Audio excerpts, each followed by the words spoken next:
Hey, good morning, Mortgage Coach community. Welcome to another Tuesday morning coaching call where we're here to deliver as much value as possible. We're going to learn from an amazing expert today. And I do want to remind you of some past calls. Also remind everybody that this is our 7 years of doing these coaching calls. We have done over 400 interviews. I have on today's call to help me co-host the call our president, Joe Patur. Joe, thanks for making time to provide this leadership today and help me with today's call. Oh, you're welcome, Dave, and hello to the community. Right on, everybody.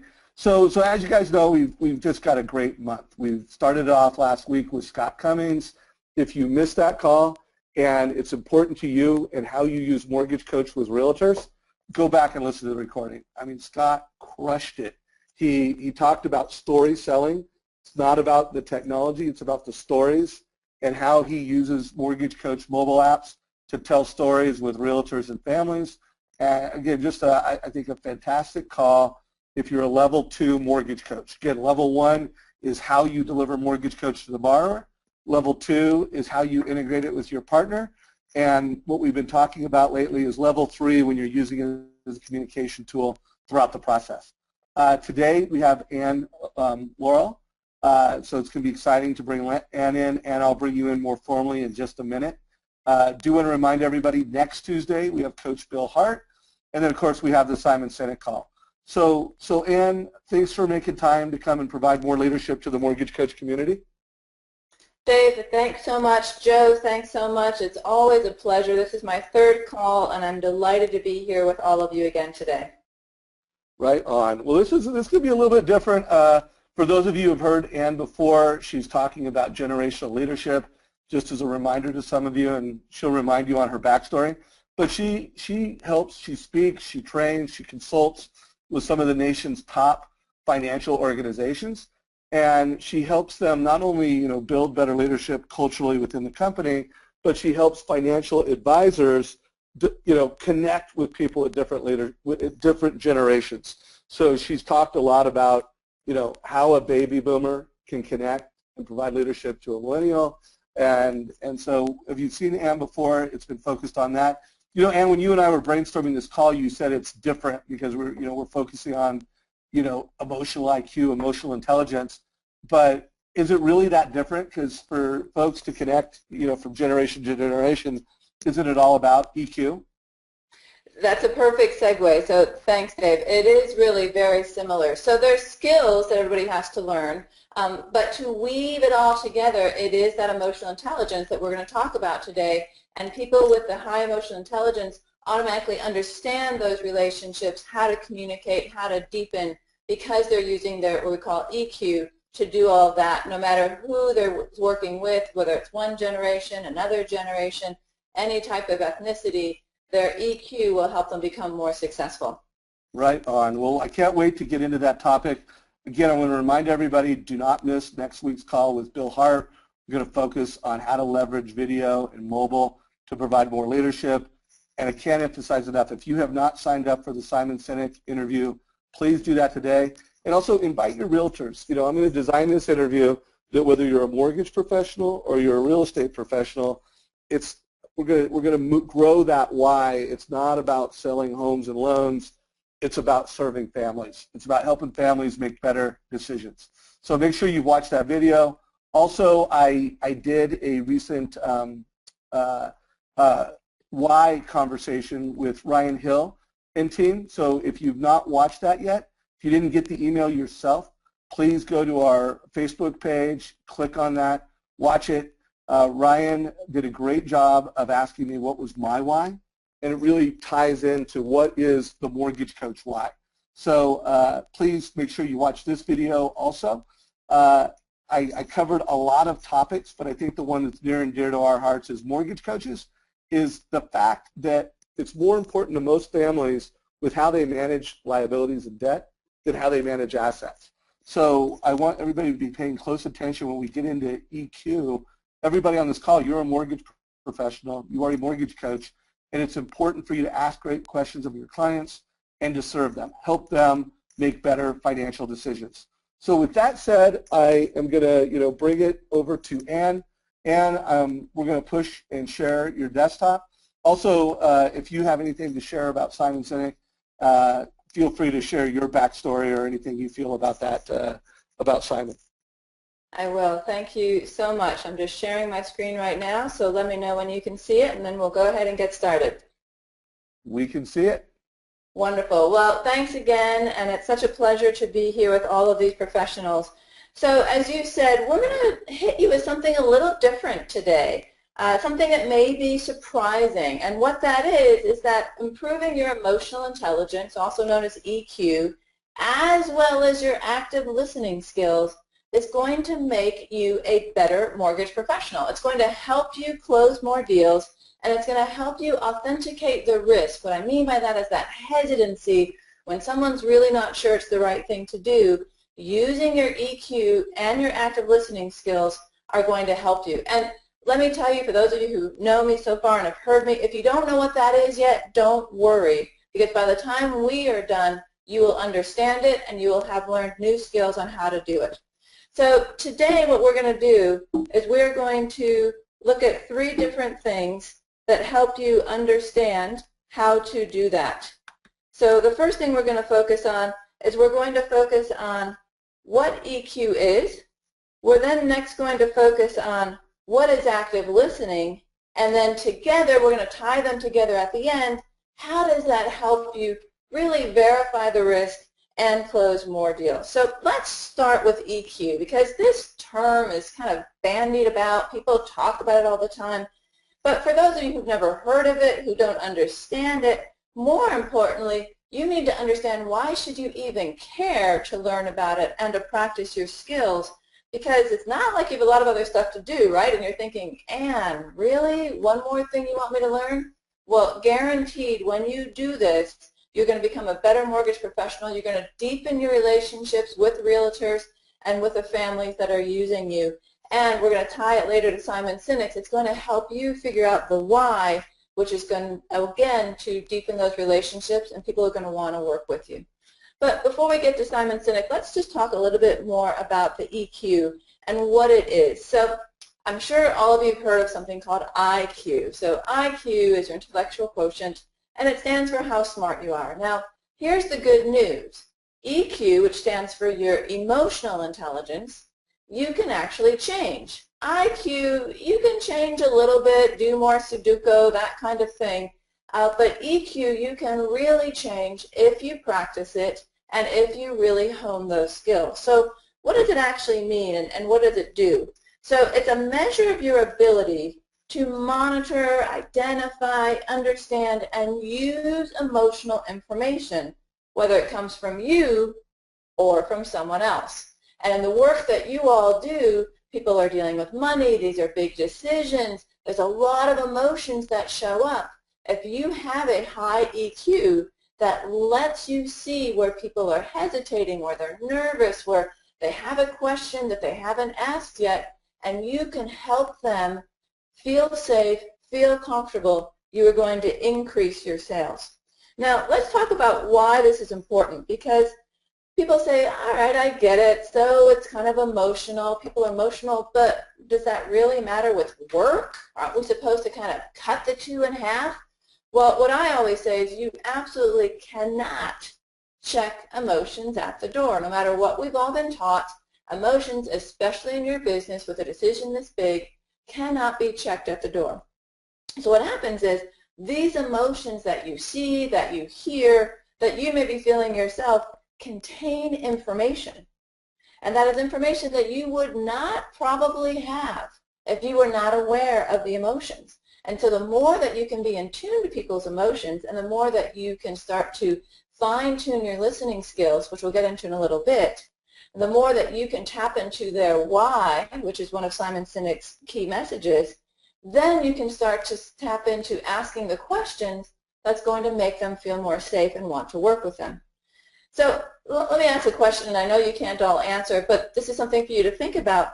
I mean, how many times have you seen a client, worked with a client, where they actually said one thing, but they meant something else? Perhaps they even meant the opposite of what they were saying. Ever had that happen? I have that happen to me all the time with the clients that I work with. I'm sure you have it happen as well. And that's a situation where you need a high EQ to read that information and how to then use it to your advantage to create the relationships that people want. Because when you connect with your clients emotionally, you can understand them better, you can interact with them more effectively, you build trust, and you work with them to help them solve their financial problems or their financial issues if it's not a problem. Doesn't that actually make it easier for you? It takes pressure off of you. You're not going to be there trying to sell to them. You're working with them to help them figure out what it is that they need to find for their family. It's not about the homes and loans. It's about the families and the relationships that you serve. And in order to do that, you need to have a high EQ. So let's talk about what this means when we say, well, why does it matter?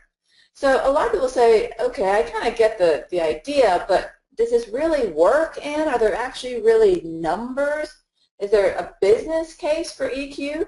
Well, there is absolutely a business case for EQ. And we're going to talk about it right now. So this is just Pepsi. This is one of many, many different cases.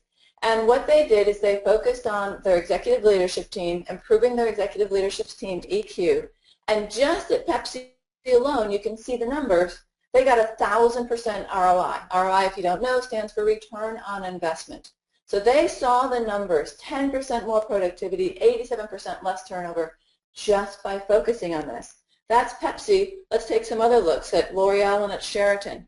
L'Oreal salespeople, so people who are interacting with potential clients, sold 2.5 million more. At Sheraton, they grew their market share.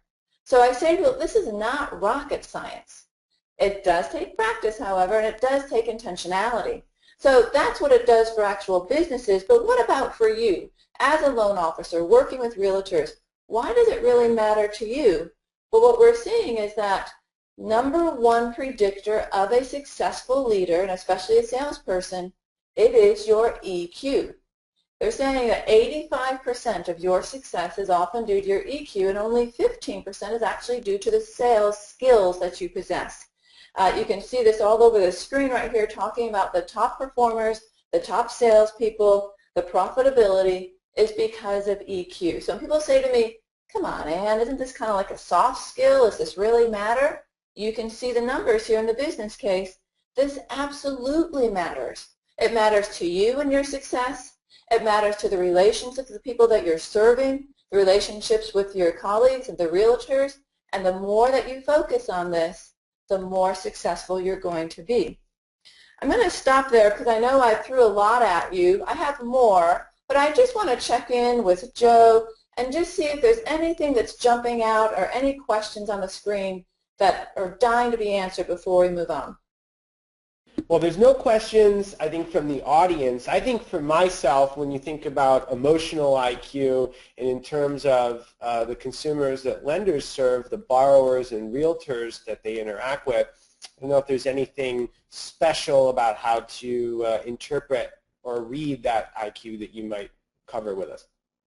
Sure. So there's nothing specific out there in terms of data, but what we're going to do is when we get into the active listening skills, we're actually going to do a little bit of a role play so you can actually see how it might affect them precisely. Did that work? Absolutely. Great, thanks. All right, so we've talked about what EQ is, we've talked about the business case for it and how important it is, but let's talk about what does it actually look like, because people are like, well, how do I know if I have a high EQ or a low EQ? So let's talk about what that is. So people who have a low EQ, and this may be yourself, and that's fine, because again, this is one of the few things that we can actually develop on ourselves. I'm going to give you some scenarios. So say, for example, you're working with a realtor or you're working with a borrower, and you're kind of sitting there, and there's someone else you're seeing as well, and you're reading the cues. You kind of sense that there's some body language perhaps from the mother of the family or some body language perhaps from the realtor, and you sense, you don't really know, but you kind of get a sense like, something's not going well. Whether it's the way that they're holding their shoulders back, whether it's the look on their face, whether it is that they've tuned you out and they're looking at the phone. So people who don't pick up those cues, who don't get the point, who don't realize that everybody else has kind of backed away from that content and are now moving on to something else, often have what we call a low EQ. They just don't read the social cues.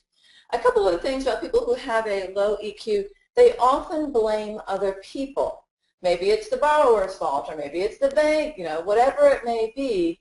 They don't necessarily look into themselves and think, how could I have improved that?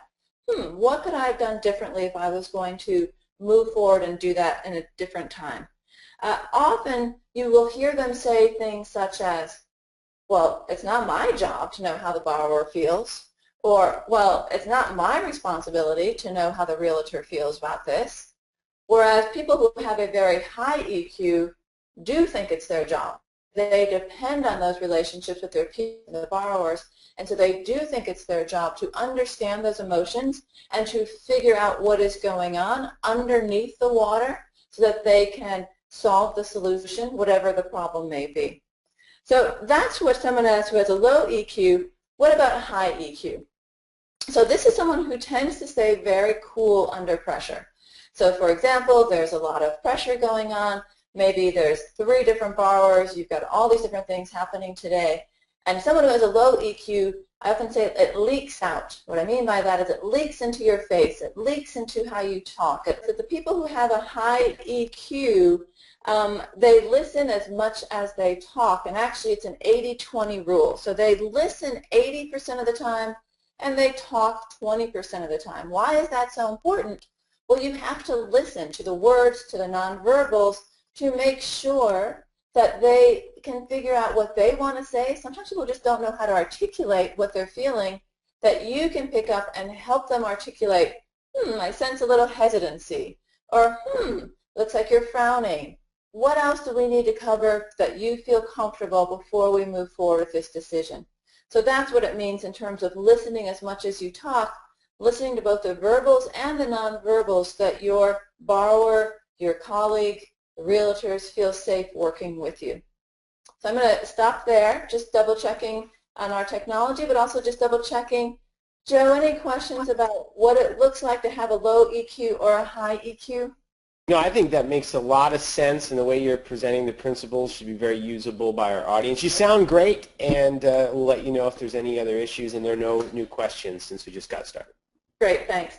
All right, so at this point people say, all right, I get it. I understand what EQ is. I understand why it's important. I understand the business case, but what do I actually do? What are the skills I need so that I can be more effective with my borrowers? So what we're going to talk about now is what are the skills you need to actually close more deals, to be more successful, to deepen those relationships. And there are 2 key skills. One is active listening, and one is asking certain types of questions. And those are skills you already naturally have in your business, and there are ways to hone them and to tweak them.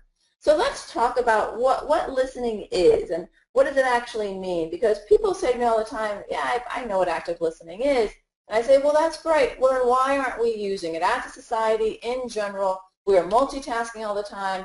We're doing far too much, and we are not listening to the person in front of us. So first, let's just do a quick definition of what it is. So what it is you're fully attending. This means all of you, your brain, your body language, your eyes, your tone of voice, everything that you have is focused on the person in front of you using all the different types of communication. Now, people say to me, okay, I get that, but it's so hard. I mean, does it really matter if I'm, texting real quick, or does it really matter if I'm, looking past the person's shoulder? Absolutely. If you want to gain the trust of your borrowers, to make them feel comfortable that they're then going to buy their second home and their third home and their fourth home with you, you need to make sure that you are focusing and listening to them. So lots of people say, okay, but it's hard. And I'm like, I know what it is. I know how hard it is because there's different parts of it. So first there's the words. So the words are what we call the content, the actual words. What did they actually say in words? Most of us are pretty good at that. Then there's what we call the non-tent. So the non-tent are the nonverbals, what they actually didn't say. Maybe it's the way their shoulders are. Maybe it's the way their face looks. Maybe it's how they're holding their hands. Maybe it's where their eyes are. And the non-tent is actually more important than the content. when it comes to EQ, because the non-tent will give you those cues that something is amiss that you can then rectify. Of course, it is also your tone of voice and the body language. So when we are listening, back to that definition of fully attending, it's everything. It's the words, it's the body language, it's the tone, and putting it all together without the distractions. Now, in case you're still thinking, Anne, but it's hard, I want to let you know I understand, and there are actual biological reasons why it's hard. Because first of all, we actually can listen a lot faster than we can speak. Our brain works faster than our mouth and our vocal cords do. So it's very easy when we think we are listening to actually have our brain move forward 3 steps ahead.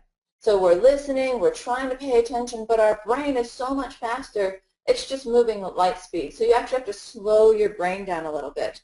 Also what happens is we have our own feelings. This isn't just about the person in front of you, whether it's the other realtor or borrower or a family. We have our own feelings that are going on. Maybe you're tired, maybe you're hungry, maybe you're anxious about closing this deal because you really need it. And so our own emotions can get in the way as well. So I understand that it's hard. Trust me, I've been doing this for 20 years and it's still difficult for me at times. And it's okay to know that you're not weird, there's nothing wrong with you. It is a biological function of why it's difficult to listen.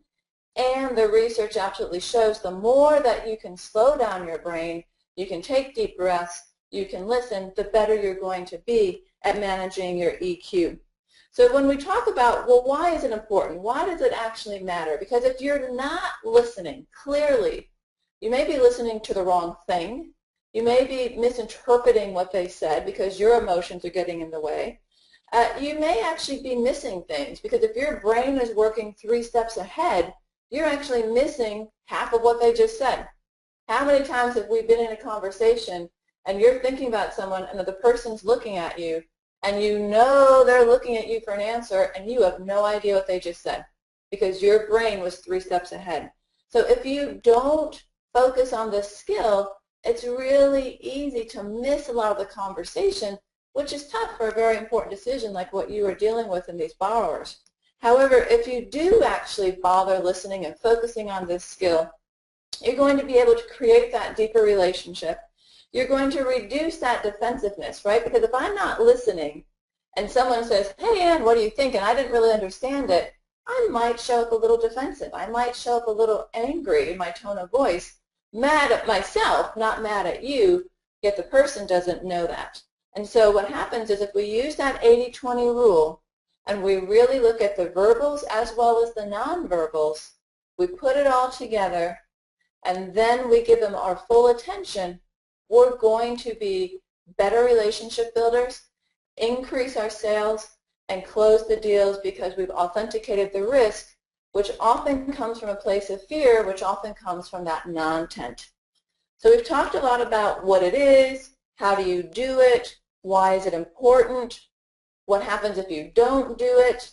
So just want to check in before we move on to the next part about the 3 levels of listening. Joe, anything that you want to jump in about here in terms of loan officers listening deeper, certain situations or stories you know about loan officers who have... Well, certainly a situation that's come up a couple of times in the QA here is about the typical loan officer conversation is often on the phone versus in person, and some of the cues that you referenced had to do with body language. So what are some of the tips you have for someone whose first engagement with a new realtor or a new potential borrower is phone first? Great. So I actually do a lot of my work by phone, as I think most of us do now, or video. So if there's any way you can do video, that obviously helps. If you cannot do any type of video, and people are getting very comfortable with it now. All the time people say, hey, can you throw on a video? I'm like, sure, just tell me where to log in. But if that doesn't work for you, what I actually do is I actually close my eyes. I find that when I've closed my eyes and really focus on the listening, I get about 30% more. I'm listening more to the tonality. I'm listening more to the nuances. I'm listening where the voice goes up and down. And I find that I can get almost as much information just by closing my eyes, not having anything in terms of text and bells going off than I would by video. So my tip is Again, really focus, close your eyes, don't let anything distract you, and you can be almost as successful as if they were in front of you. Wonderful. No, I think that addresses the key question from the audience, and certainly I think this is very implementable for everyone here. So thanks, Ann. Good. All right, so we're going to do a little exercise now. Before we do that, I want to explain 3 types of listening, because people say, oh, I know how to listen. Well, I'm sure you do. And there are 3 levels or 3 types of listening. The first one we call level 1 is where you focus on yourself. Level 2 is where you focus on the other person. And level 3 is where you put it all together, back to that non-tense, those non-verbals, that kind of thing. So let me give you some examples of what they look like, and then we're actually going to do a little situation with Joe. So the first one, focusing on yourself. So we have all had this happen, and it still happens probably 10 times a day at least with me, where whatever someone is saying, I take it in and I put it onto myself. So say, for example, I'm a loan officer and someone is talking about this house that they really want to get, and they're talking about that it has 4 bedrooms and 3 baths, and I'm listening to them, but I'm thinking, gosh, I really wish I had 4 bedrooms. I really wish I had 3 baths. You know, now we've got another child coming on the way, we really could use an extra bath because, you know, my in-laws are going to be living with us for a month. So what you do is you're totally not listening to what the person is saying, and you've put it back onto something that's important to you. Doesn't mean you're a horrible person. It just means you're human.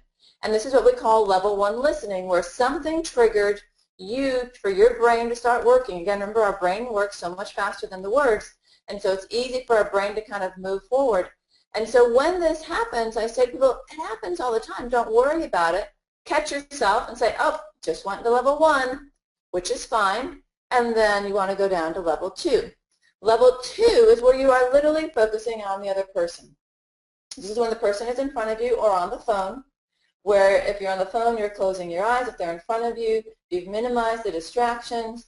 You're really watching their nonverbals, or you're listening for it in their tone of voice, and you're repeating back the words. So what I heard you say is you're unsure about the income number. Or what I heard you say is that you're a new realtor and you want to network more in this part of town. So you're literally repeating back the words they say.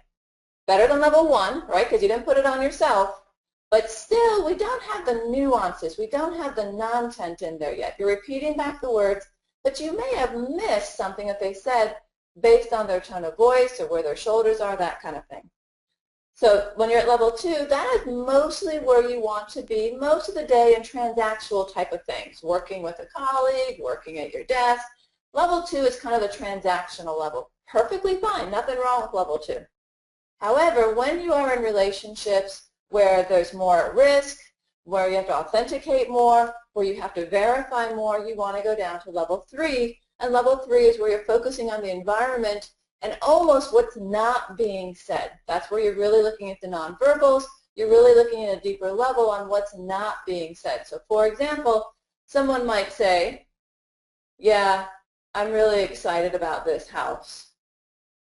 Right? So the words, level 2 is they're excited about the house. But if you picked up, my tone of voice was flat, it was a little monotone, not a lot of excitement in my tone of voice.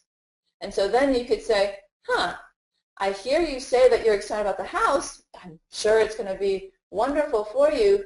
What else are you thinking about for this house? Because there's something that they're not saying.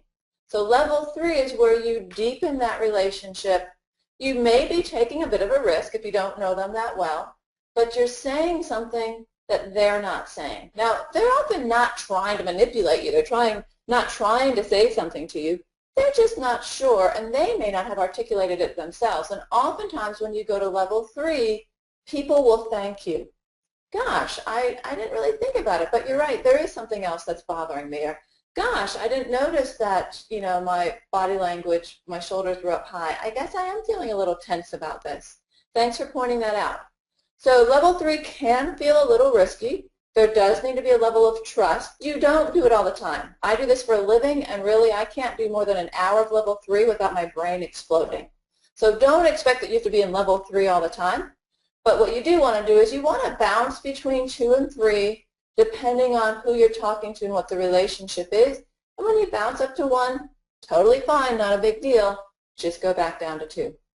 So before we go into questions, we're going to do a quick example so that you can start to hear it a little bit and you can start to figure out how you want to play with this. So Joe is going to share a story with us. It's just going to be 90 seconds or 2 minutes. We get to know him a little bit better, which is always fun.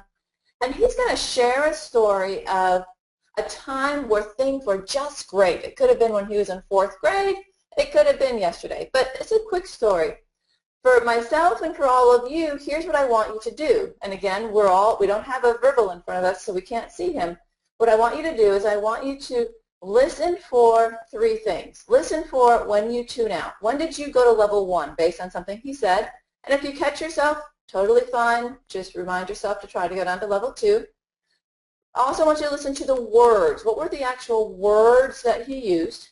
And then finally, I want you to listen for the non-tent. What didn't he say? What did we hear about him in his voice that might give us more emotional information about him? So I'm going to write down 3 things. Just notice when you went to level 1, the words he actually used, as well as anything you picked up in terms of his tone of voice. Just jot those down while you're listening. I'll do the same. Joe is going to talk, and then we'll debrief it in just a second. So Joe, when you're ready, it's all yours. Okay, Ann, thanks, and to the group, put on the spot here a little bit. But that being said, a time that was great in my life was certainly March of 2005. As we know in the industry, it was an exciting time for the industry as well. I had created a product called Lasso Technologies, which in March of 2005 was acquired by Ellie Mae.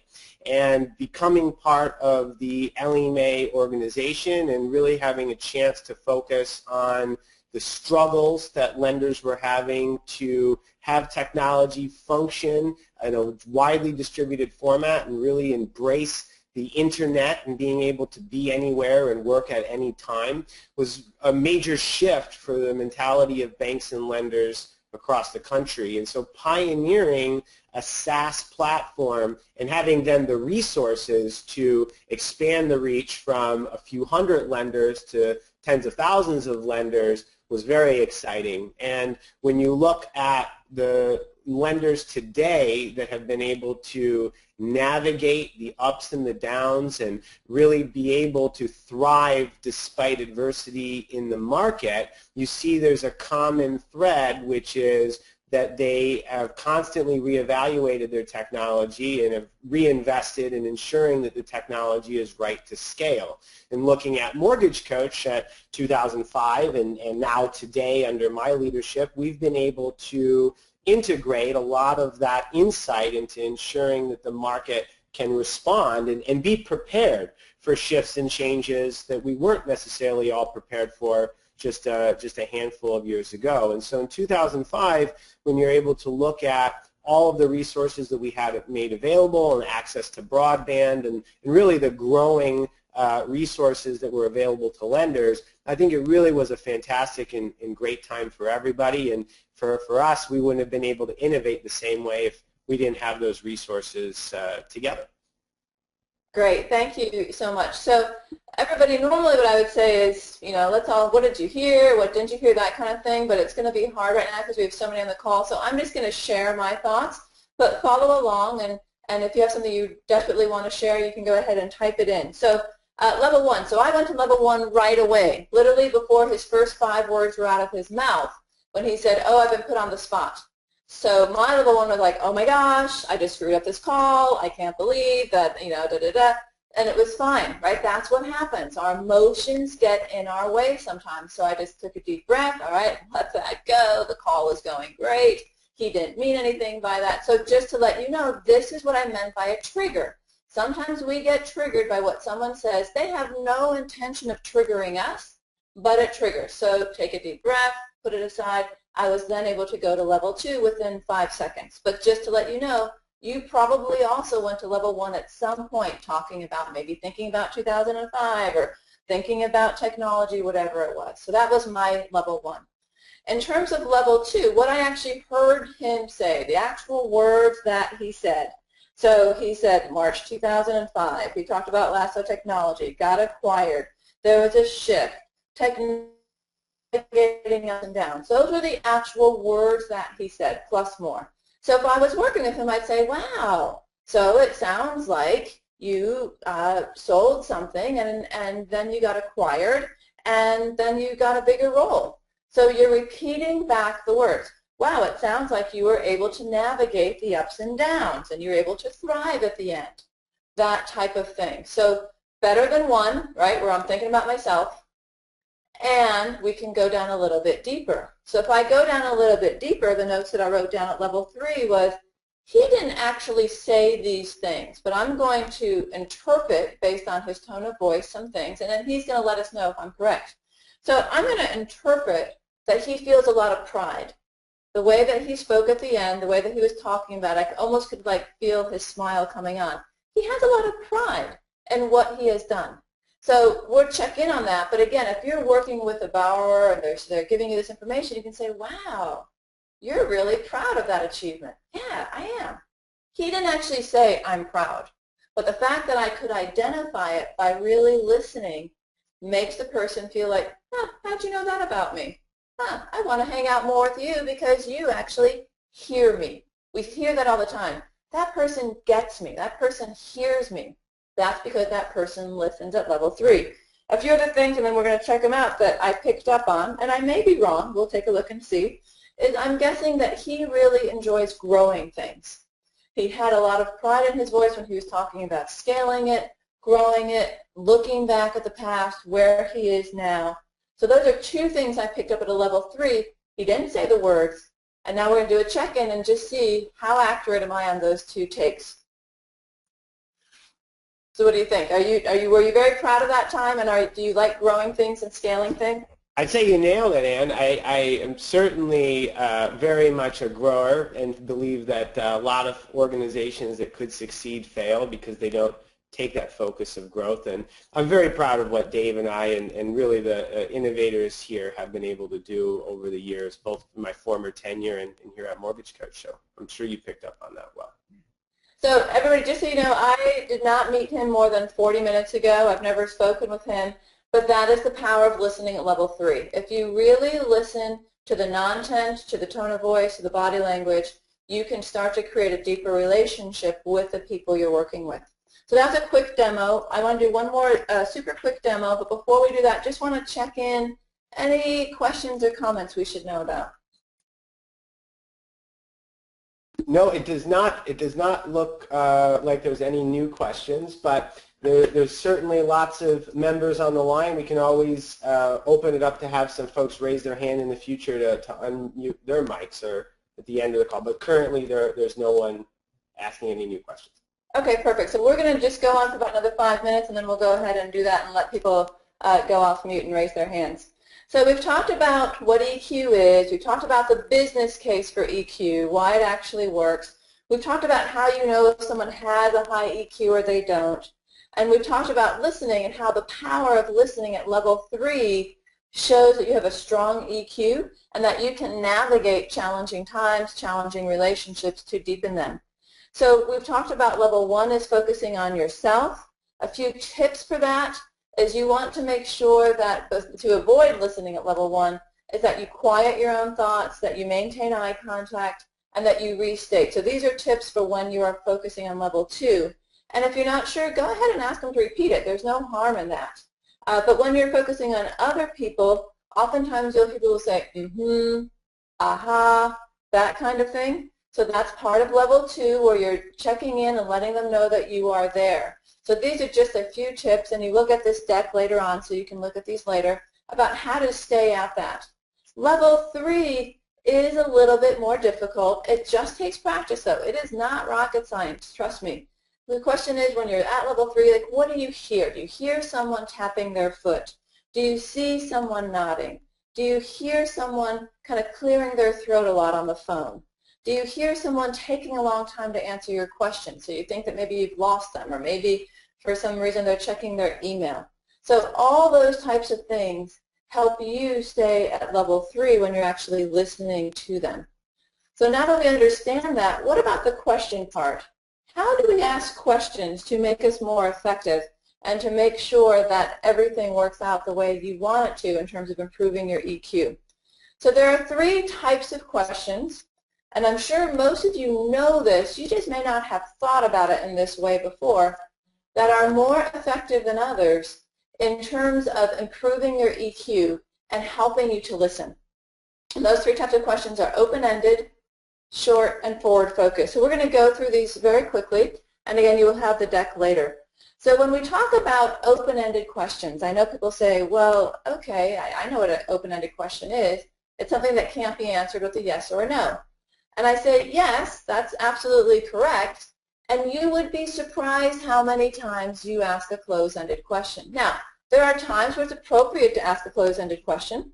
However, you really want to focus to get to know them better, to build those relationships, to authenticate the risk, to see how they're feeling about this big decision by asking those questions that are open-ended. And the tip here for you, it's not on the screen, so write this down, is that you want to start the question with a how or a what. So for example, instead of saying, are you excited about this house, right? They're going to get a yes or a no versus, what are you excited about? Will you be able to take care of this financial situation versus what's going to get in the way of this? So you can see how by asking with a how or a what in front, all of a sudden they start to open up and they will share more with you. If you ask a closed-ended question and they answer yes or no, you're kind of stuck in a corner, right? You didn't get any information out of them. And you need information so that you can continue to work with them in the future. If they say, oh, I'm so excited about this house because it has a yard and we're expecting another child or we're going to be adopting children, you just got a lot more information that you can use later on with them to help create a deeper, stronger bond. So that is the power of open-ended. Again, the rule of thumb here is start it with a how or what. If you catch yourself asking a closed-ended question, it's not the end of the world, right? Don't stop the conversation. However, what you do want to do is if you catch yourself doing 3 or 4 in a row, flip it up and just ask an open-ended. Oftentimes I'll say, oh, you know what? I'm sorry, let me ask that question differently. I then put a how or what in front. No one ever notices because they're just thrilled that someone's talking to them. So don't for yourself, just throw or what in the front. Sure. The rule of thumb here is 8 words. I know you're thinking 8 words or less. There's no way I can ask a question 8 words or less. Actually, you can, and they're more powerful because you're taking the onus off of you and you're putting it on them. So again, you want to be open-ended, how or what, 8 words or less. So what does success look like here for you? What's going to get in the way of making this happen?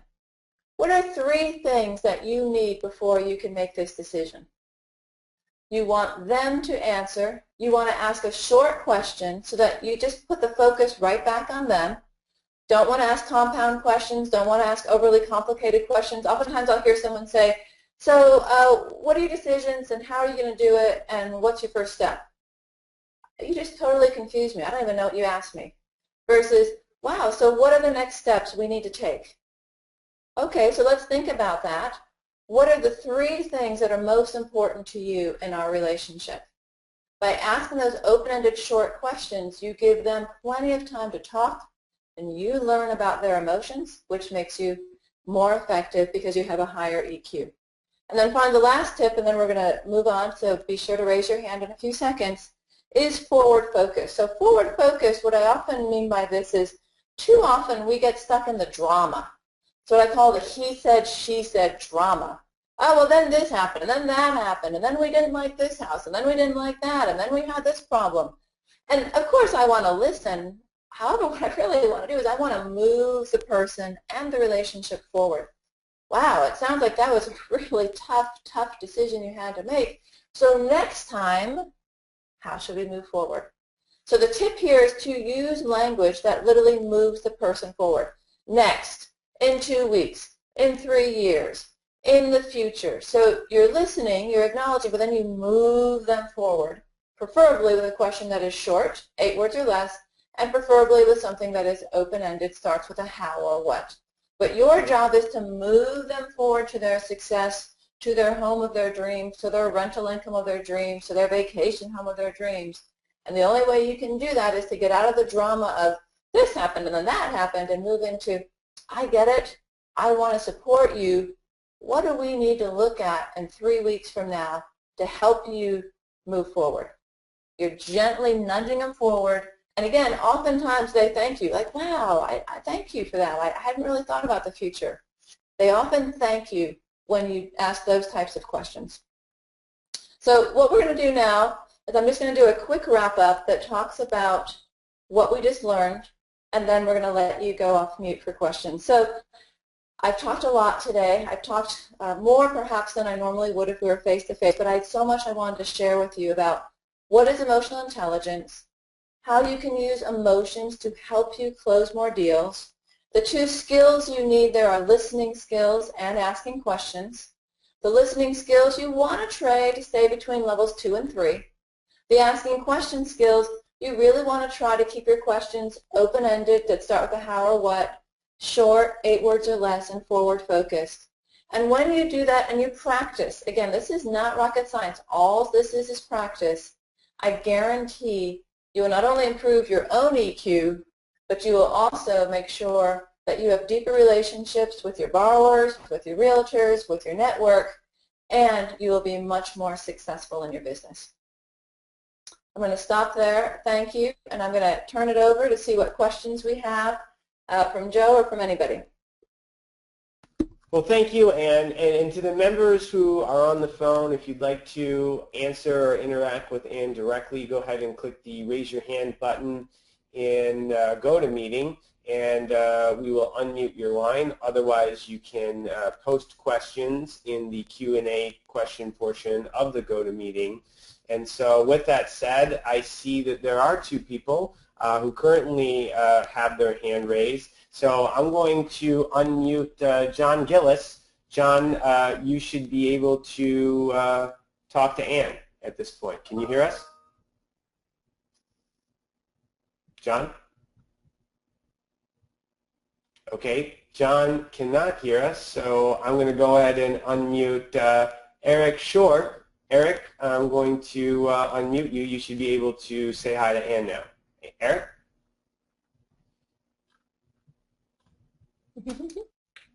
Okay, Eric, if you can't hear us either, it's unfortunate, or we can't hear you, you can unmute your mic.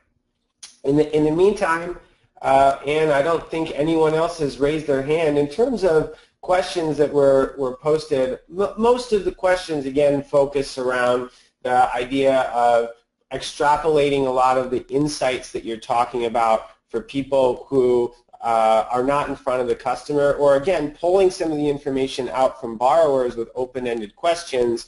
I think there's actually a larger application from some of the questions here for partners and realtors. So in terms of creating new business relationships from the insights that I learned, I don't know if you have any additional insights to share that we could talk about, but I think you really addressed most of the questions here.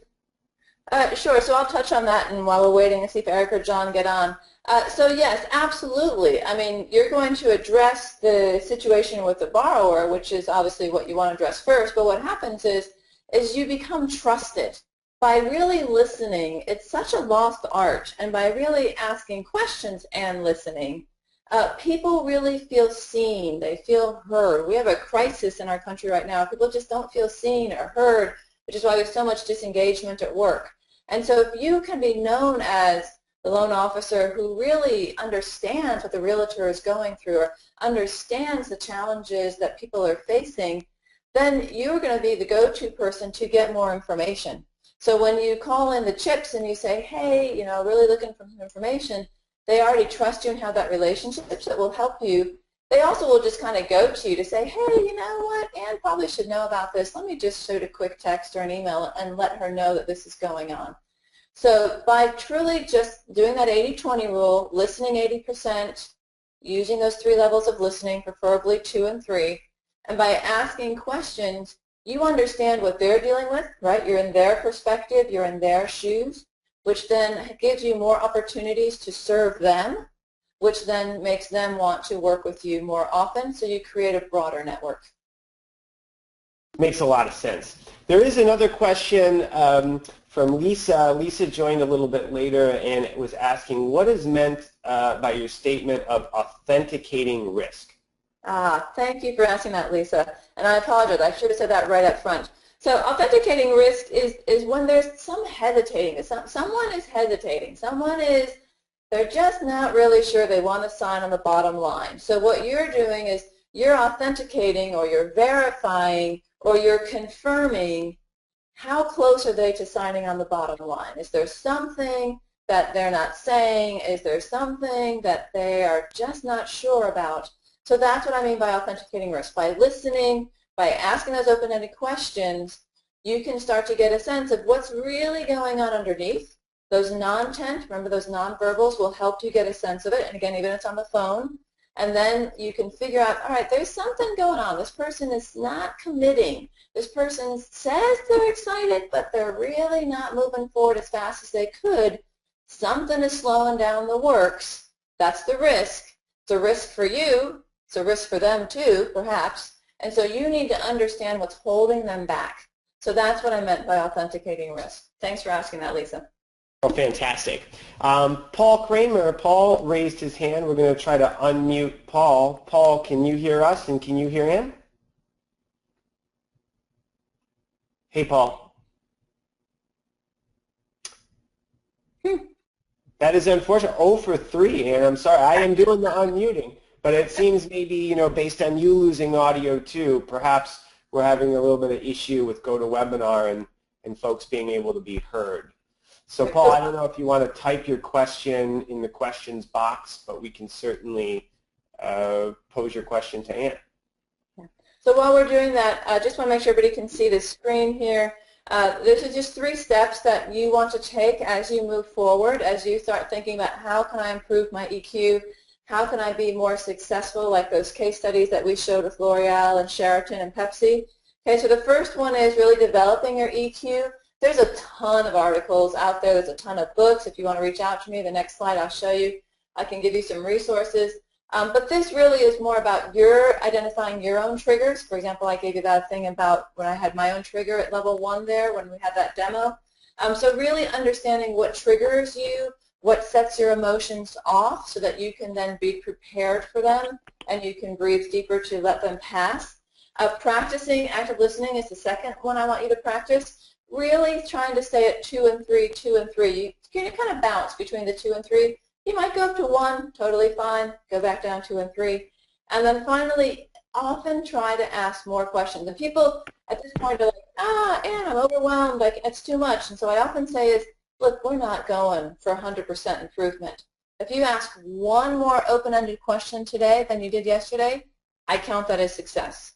If you ask one more question that is shorter than it would have been yesterday, that is success. So I often say pick one of those 3 tips, whether it's open, short, or forward focus. Just focus on that for a week. This week I'm going to focus on open-ended. I'm going to ask one more a week than I would have. Start to get comfortable with it. And then the next week I'm going to practice shortening up my questions. I'm going to do that 1 a day. We're not looking for perfection, but you will immediately start to see a difference. If you just practice one of these tips once a day, you'll start to see the difference there. Add on the layer of listening, add on remembering what your own triggers are, and you'll become much more successful. That's excellent insight.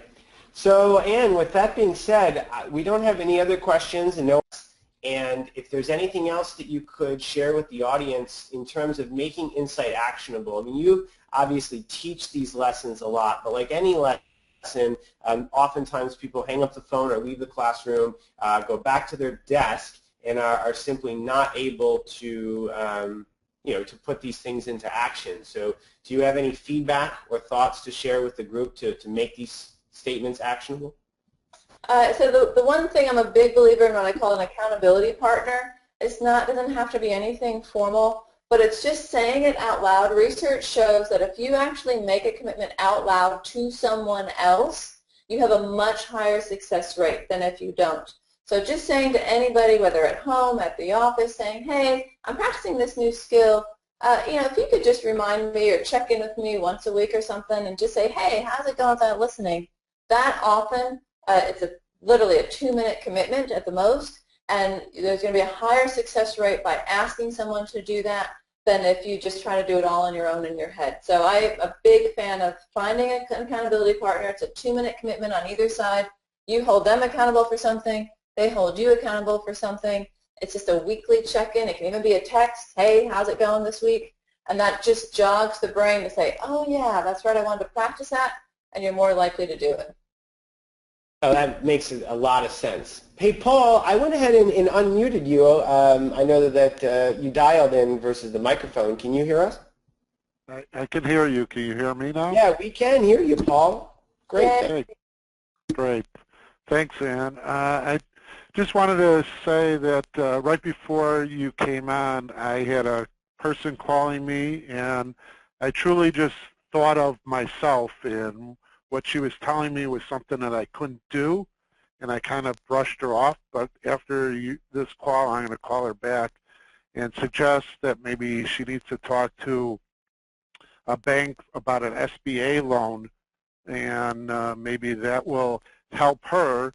And then in the future, because I now thinking about her only, not for myself, that maybe it'll come back and help me sometime in the future. And I want to thank you for that. Thank you, Paul. Thank you for giving us a best practice to make it actionable. Even something as simple as that will deepen those relationships and improve your EQ. So thank you for sharing that. Thank you. Wonderful, Ann. Well, thanks again for being our guest and co-hosting the call as always. And to the community at large, thanks so much for participating in our coaching calls. And please give us your feedback and attend our coaching calls going forward. So, Ann, we look forward to having you on a future dialogue. Thank you, everybody, for inviting me. Enjoy the rest of your week. Thanks so much.